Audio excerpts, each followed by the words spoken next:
Hi, I'm Scott Hanselman. This is another episode of Hansel Minutes. Today I'm talking with Knut Sveidqvist. He's the CTO of Mermaid Chart. Calling in, I assume, are you in Stockholm right now? No, I'm in Uppsala. It's 90 kilometers north of Stockholm. See, that's very similar. I'm in Portland, but I'm not really in Portland. I'm like 90 kilometers outside in a small town no one's ever heard of. So I just tell people I'm in Portland. And then they go, okay, now I know where you are.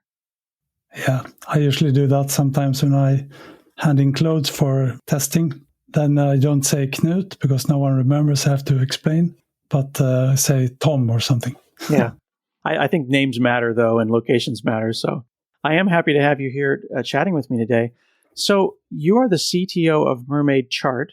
And help me understand, Mermaid Chart is a company built on top of the Mermaid diagramming and charting tool, which was a JavaScript-based tool that you created. How does an open source project become a company? I had no plans of starting a company or actually doing anything for anyone else but my acute problem at work. I worked at a large telecom company in Sweden. At the point, we had lots of diagrams and documentation in Word and Visio. And at that point, one of the originating Visio files were gone. We had only like the copy in Word. So I thought there has to be a better way of doing this. And it was at the same time, this was almost 10 years ago. So Markdown was getting traction. And I thought if we could have the diagrams in text, that would be so much better. As developers, we are like text artists. Our whole work environment is aimed at manipulating text in a good way. And having diagrams in text would be great. And later that day, I went home and sat down with my kids in the living room with my laptop in my knee. They were watching The Little Mermaid, and then what should I call the directory? And Mermaid it was. So that's how I started the project, just to solve my own problem. And then I thought, this is quite good. I should make it available for the world in a sense, because you use open source so much in all different incarnations of your work. Nice to give back. So that was like the thought. And I just put the link to the repo in a blog somewhere, one of these JavaScript news link collectors. And it took off. I didn't expect it. I thought maybe 20 people will use it. That would be fun. And 20 people would have been success, though, right? Because 20 is more than one. And you made it for yourself. And if your friends used it and your company used it, the problem would have been solved for those people. Yes, the rest is a bonus, you can say. Yeah. One of the things I like to do when I look at a GitHub is I go under contributors and commits, and you can see that chart. You know, you're the number one committer to Mermaid, and then a gentleman named Siddharth Vinod is number two. But you can look at almost like the expression of your excitement in the project and your life. In 2015, there's this massive spike of creativity. And then 2018, 2019, you're kind of like hanging out and someone else did some work. And then 2020, COVID happens and then you have nothing to do, I assume, and you get energy again. But you're the CTO. CTOs don't usually also be main committers. They're usually like architects, but you're still the primary committer with almost 2,500 commits to this project almost 10 years later. Yeah, it's exactly as you say, that first it took off. There were a lot of changes in the beginning, and then sort of realize, okay, you get all these issues reported. You have to do. Here's the real story. I wanted to have 0 issues. So I really worked hard to keep that down, keep it clean. But of course I couldn't. And that almost ended me. So I sort of had the motivation decline at that point. That's when I got support from others, which is good. And then after a while, I got my energy back and started to work with it again. But at that point, I had a different strategy. So I took 1, maximum 2 evenings in the week that I dedicated to Mermaid. And the rest, I didn't think about it. Because you can get a burnout fairly easy by working a full job. You have a family, you have everything all around you. And then you have this that you're really passionate about as well in the mix. And that equation doesn't work. Not when you're a parent, for instance, the kids have to go first. And you always feel I should have done more. I wanted to do that, but I couldn't. Yeah, that's a really healthy attitude. I think we see a lot of people in open source burning out, giving up, abandoning projects. I was mentioning to you when we were beginning this podcast that I've done over 940 or 950 episodes. And people always think that's impressive. And I always think it's not that impressive because it's only once a week. If it was every day, I would have burned out years ago, right? Like life is a marathon, not a sprint. So it's cool that, like, is that a Swedish philosophy to just like time box 2 days a week, or is that just your own personal maturity? That's my coping mechanism there. And you just let go of the idea that you were going to hit 0 bugs and it's okay. Yeah. And the community has been really positive. I haven't really had any of that toxicity that you can see on the internet. Maybe one or twice, few. But overwhelmingly, majority has been very rewarding feedback, which has also been very fun. But during that time, with a sort of scaled back support with the 2 days a week, that's sort of when you started to think it would be great to work with this, do it for a living. And at the same time, there were traction in the project, so I started to feel that this could happen. But it did not come by itself in a sense, because when there are that much things around you, I've started a couple of small companies, but just sort of one-man thing, not a real startup. So the way there was a bit far. I had some investment firms approach me, but nothing that felt good in that sense. But I still had that dream. And that's when Sid Sijbrandij, not from GitLab, because it's not, he is CEO of GitLab, but it's not in that role that he approached me. But he has this venture company studio that works with the open core model, OCV, and he approached me. And at that point, so some guy from the internet approach you and says that you want to start a company together. So I had to do some Googling and simply JIT. And here we are. Some guy from the internet. So the open core model is a business model that allows you to basically take open source software and commercialize it. So you're saying that the core of Mermaid remains and will always be open source, and then you sprinkle better things on top of it for free pro enterprise. Has Correct. that been challenging to decide which parts of Mermaid should be forever free and which parts should be for business? Yeah, that caused quite a lot of thinking. So, it's really important to get a clear cut. There shouldn't be gray zone about what is open source and what is not, because that will just cause both frustration and maybe even heartache in the long run. And their OCV was really good at coaching in that sense, where should we draw the line. What I really did want to avoid is that you get the pull request to Mermaid for a non-open source feature. That would be really bad, because then it would really be a clash of interest suddenly. And right now, up to now, it has been the opposite, maybe thanks to that clear cut. So basically, Mermaid itself, that's open source and will remain that way. So what we do is around Mermaid. So the new diagrams we added, those have been added into the open source part. Whereas our platform where we use Mermaid, that's the paid platform. How many different diagrams are there now? Yeah, that's Yeah, your face just lit up. There's a lot. Yeah, it's 14 maybe. 14? Somewhere around. And I sort of blocked it for quite a long time. So you had a number, maybe 8, 9 at the time. But the thing is that Mermaid grows. And we all seen the warnings from Webpack back in the day. If it's larger than 256K, it starts to complain. And Mermaid was already quite big.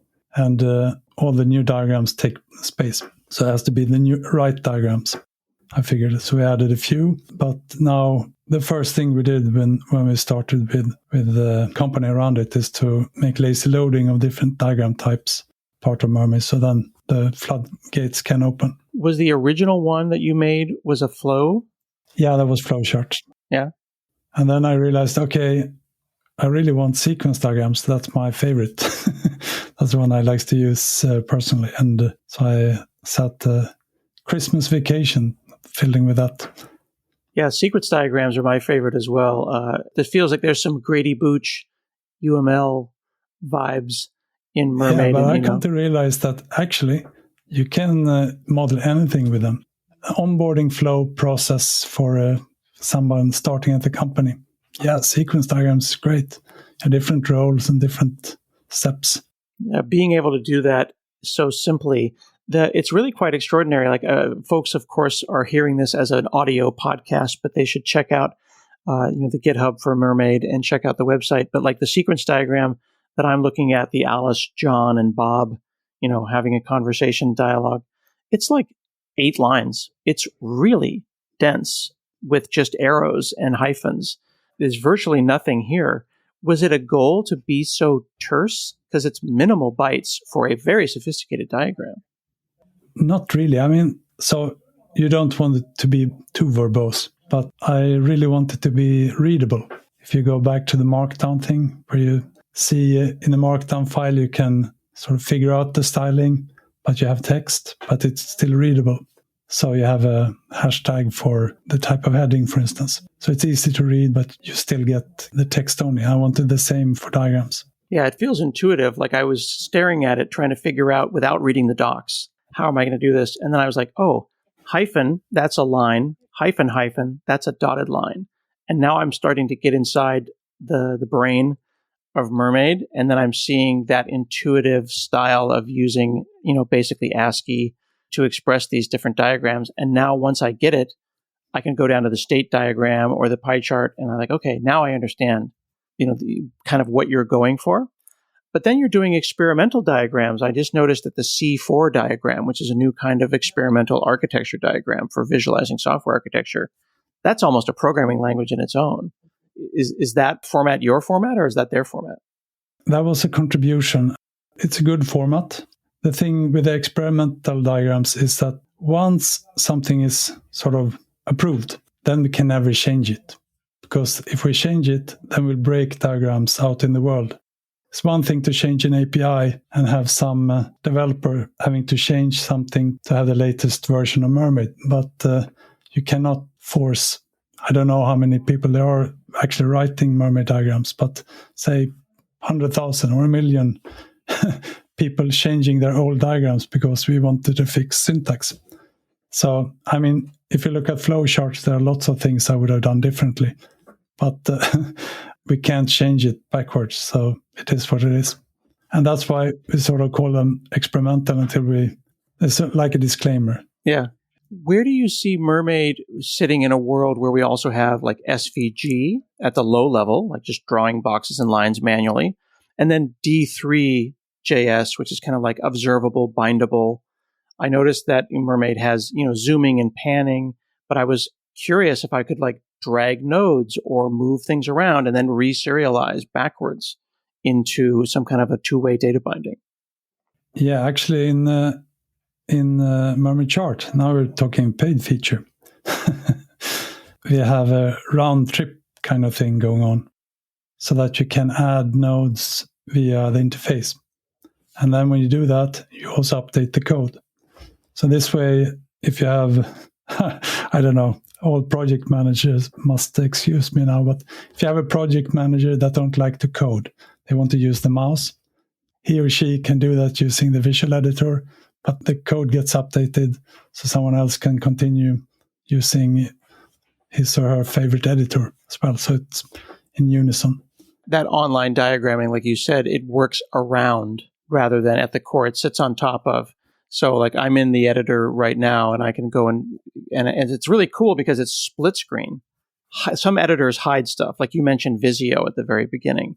Visio is an opaque binary format. God knows it's probably XML and zip files behind it, right? It's a horrible thing. But I can make a change on the markdown side. I can make a change on the visual side, and they're going to stay synchronized at all times. It's not called Markdown, though. Like, what is this? It's a flow. Does it have a word? Does it have a name? We just say Mermaid syntax. Should probably make a cool word for it. Yeah, I think we need a cool word for that. And then now, in the era of AI, you're sprinkling AI on top of it, which means there's a new interface. I can have a visual interface, I can have a text interface, or I can say, add a node to Bob pointed towards, or create an edge in this direction. When did you have that idea? I didn't. I admit it. No, but so Mermaid had been around for 8 years at the time, and then ChatGPT happened. It turned out that ChatGPT was quite well versed in making Mermaid diagrams because there were so many out there. So I had a lot of diagrams to train on. Then I got the idea that, okay, we could actually do it inside our own editor as well. But someone else made it first out in using ChatGPT. Some videos about it. That's cool. The visualization is an active visualization. You can zoom in, you can zoom out. It's dynamically expressed. I could imagine, though, 10 years ago, there would be a time when it might have been server-side and it could have generated images. Is there an ability to do that as well? Like if I were going to generate a book and I wanted to render a PDF and I wanted all of my charts to be in Mermaid, how would I do that? Yeah, I actually wrote the book about Mermaid. Me personally, I did it using Mermaid, of course. I did it using the browser and just having a script saving down all the Mermaid files. Yeah, so that's one way of doing it. You can't do it right now on the server side strictly. There's a Mermaid CLI, part of the open source, but that uses Puppeteer under the hood. So that's probably the best way of doing it, what you just said. So the book, though, The Official Guide to Mermaid JS from Mermaid Press, you can get it on Amazon, you can buy it anywhere. You wrote that with Mermaid. Is it in Markdown and Mermaid? And then did you render it with the CLI? Or it was really, I wouldn't say frustrating, but itched a bit. We wrote it in Google Docs, actually. Oh, was that frustrating? Did you have this magical idea that we're going to write the whole book entirely in Mermaid? Yeah, I wanted that in Markdown and Mermaid in it, but there are a lot of back and forth with the publisher, and they were not tech people. So sometimes you have to yield because you're not alone. You have to work with someone and find the best solution that fits the whole. I love, though, that it's 2024, and when we want to get real work done, we got to open VI or Emacs or whatever, and it's all about text. We're in a world with GPUs and three-dimensional this and that and VR, but okay, it's time for work. Let's write some text. Yeah, definitely. Has that been challenging as the CTO to set the direction for how you want the company to go? Because they might want to introduce something that's against the philosophy of Mermaid, but you've been pretty consistent in your philosophy for 10 years. Yeah, not really, because we're sort of we're in step, so far at least. Not everyone, but something that has happened as a result of the ChatGPT revolution, if you will, is that a lot of more people has been introduced to Mermaid. So they can start with ChatGPT and just show me a process on how to buy real estate or whatnot. It can be anything. And then they end up at Mermaid Chart, and they are not developers. They are real estate agents or business people or whoever. They might not always like coding. So that's a little bit different from when I did this for developers by me then. And everyone does not fit in the same mold. So that's part of the reason why we have the visual editor now, so that they also can express themselves using our product. It's interesting. I'm a code guy. I really like, as you say, text code. I've been developing computer software since I was pre-teen. At that time, it was called a home computer. Anyway, so I really like to code. But even then, sometimes I use the visual editor and sometimes I use the text. If I want to do more than just change a title, then I usually go to the left side using text. Otherwise, if I just want to change a title on a box, then I can double click and be done with it. Is this where you thought you would be? How did you decide that this was the journey and the direction to take? You could have said no, Open Core Ventures and the open core software philosophy is one based on building companies on top of open source. But you're European, you're Scandinavian, you're in a world where not just OSS, but FOSS, FOSS is very popular. How did you make those kind of decisions to say, yeah, I think I'll see if we can make a company about this versus saying, no, I want it to be free and maybe even a GPL license? I think that was quite an easy decision because, as I mentioned, I'm very passionate about Mermaid. And I think to make it thrive in the long run, it's good to have proper backing. So that was one of my concerns when I had downward slope when I was almost burned out to what will happen with Mermaid if I quit. And in any company, it's not just one person. I'm not saying that. But even if I quit and someone else came in, that person will also eventually get burned out. So having backing of a full team, that's the best thing that can happen for Mermaid, I think. So I did not, at that point, not now either, see any contradiction with promoting Mermaid and starting the company. Would you recommend this open core concept to others? Like, is this the ideal scenario? Because we're in a time right now, in my day job, I work for Microsoft and I work with the open source programs office. Like, what is the role of giant company, Google, Microsoft, Apple, Netflix? What is the goal of mid-sized or, startup company like your own? And then all of this volunteer work, like all of your work for years and years and years was just you with your child on your knee, asleep while you code.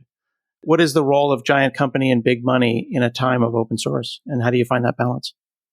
I think we are going to see a sort of dual license model eventually, because there is that point that the large companies should give back to the community. You have one idealistic person really, really working hard and doing it for others, but that others are probably not a multi-million-dollar company that just makes it to earn money. And that's what company does. That's what Mermaid Chart will do as well, of course. But to have a model that is more fair and funnels back better, that's important in the long run, I think. Yeah, I think it is challenging. Like, people want Microsoft or Google to just basically pay up. Should they pay up in the form of licenses? And then if the open source project doesn't have an organization behind it, whether it be a company or a nonprofit or something to collect the money, then you're just, giving a random person some money, or maybe you're giving them cloud credits. That's not going to be sustainable. And I think that it sounds to me, I'm hearing sustainability when you're describing your story about why you made the decision and why open core was right for you and your product and your company. Sustainability is like the hallmark of what you're describing. And throwing money at the problem is different than sustainability. And I think big companies need to decide how they're going to do that. My own company, Microsoft, and others need to figure that out, and soon. Yeah, good point. Yeah, I agree. So you're in a situation now where you've got 20 million plus visitors. The company's popular. It looks like just a couple of weeks ago, you did raise some money, a seed round. Congratulations, from Open Core Ventures. Can you give me a hint about any cool Mermaid features I'm going to want to watch for? What are you working on? Because you're still coding every day, I'm sure. Yeah. What fun feature should I look forward to in the next versions of Mermaid? Yeah, we are looking at the visual editor. Right now it's only supporting a few diagrams. So we want to make that one better and cover all the diagrams. And then we are going to add more diagrams into Mermaid as well. That's cool. Yeah, and here's the symbiosis between Mermaid and Mermaid Chart, if you will. If we add that to Mermaid, that will benefit Mermaid Chart's customers. So that's a win-win. Cool. Okay. So a new chart shows up. I can be an open source user and I'll get the benefit of being able to write that in Mermaid syntax. And then the visual editor, the person who has a pro license, will then get the visual editor and the ability to have that in an interactive GUI. Yeah. So everybody wins. Yeah, that's the plan. That's cool. Sounds like a good plan. Good. We have more stuff brewing. I mean, the AI will just scratch the surface there. Want to build it in more facets in the product and improve it. Very cool. All right. Well, I really appreciate you taking the time to chat with me today. Thank you. Thanks for having me. Yeah. So you can check out Mermaid at mermaid.js.org. You can check out Mermaid Chart and try diagramming with ChatGPT today. We have been chatting with Knut Sveidqvist, the CTO of Mermaid Chart. And this has been another episode of Hansel Minutes, and we'll see you again next week.